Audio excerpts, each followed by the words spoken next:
Welcome back to part 2. We've designed our recipe and now ready to make our beer.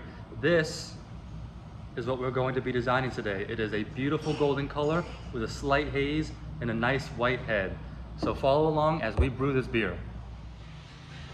Well, hello everyone. As promised, I am first measuring out my salts. I'm measuring out calcium chloride and gypsum to get me the water profile of 64 parts per million of calcium, 66 parts per million of sulfate, and 66 parts per million of chlorides. So I'm going to mix these in.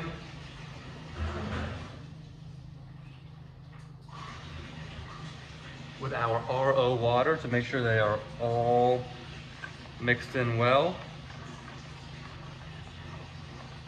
So my mash tun's filling up right now. We are filling it up to 140 degrees instead of our normal 163 because we are going to do a protein rest at 130 degrees for 15 minutes before we mash at 152 degrees to make sure we do a quick little protein rest for the wheat, for the extra wheat, which I'll discuss in a couple of minutes.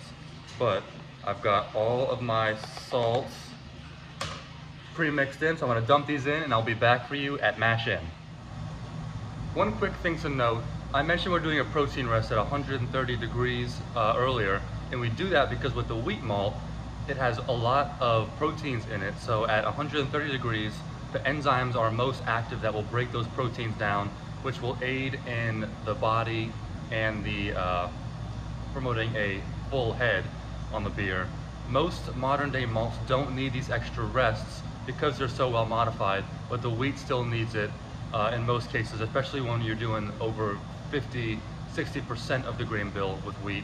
So we are going to hold it at 130 degrees for 15 minutes before raising that temperature up to 152 degrees to do mash out for 60 minutes.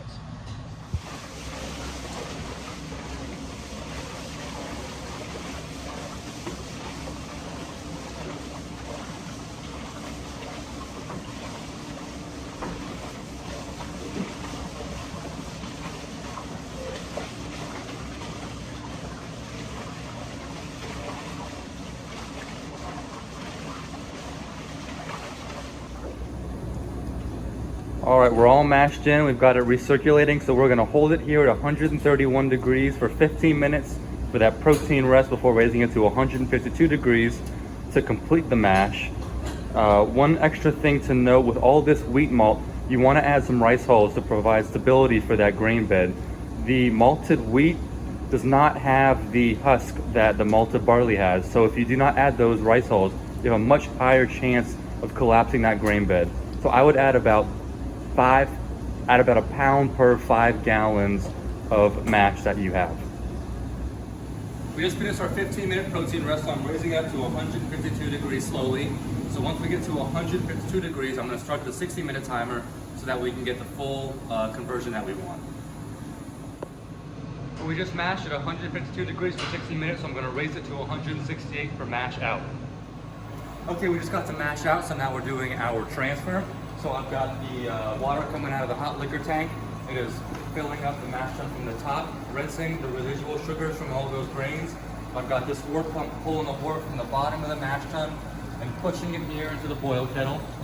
Once we get up to the brim of the boil kettle, I'll turn the flame on so that we can start heating it up to get ready for the boil.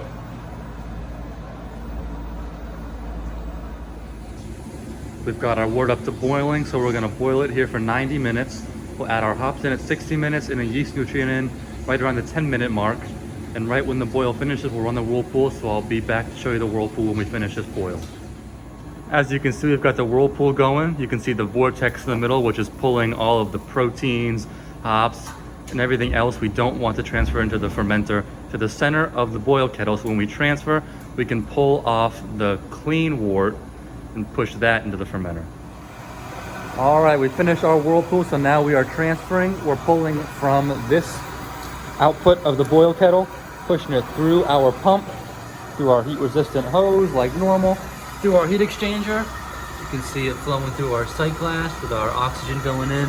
We're going in right at 62 degrees, which is perfect for this American Hefeweizen yeast strain. And then transferring all the way here into our fermenter from the bottom, and it is releasing all of that excess pressure from the fermenter. We pushed the American wheat beer into the fermenter at 61.6 degrees because we like to ferment this a little bit cold at 62 to really limit the ester production. So we'll keep it here at 62 degrees for about a week, and then we'll raise it up to as high as we can get it, hopefully around 70 degrees for that diacetyl rest. This American wheat beer is exactly what we were going for. It's got a grainy, bready flavor. There's just a touch of sweetness in the aroma. There's enough bitterness to counteract that sweetness, but not too much to overdo it. And it is just a very refreshing beer. For over the age of 21, we do not condone underage drinking. Please drink responsibly. Cheers.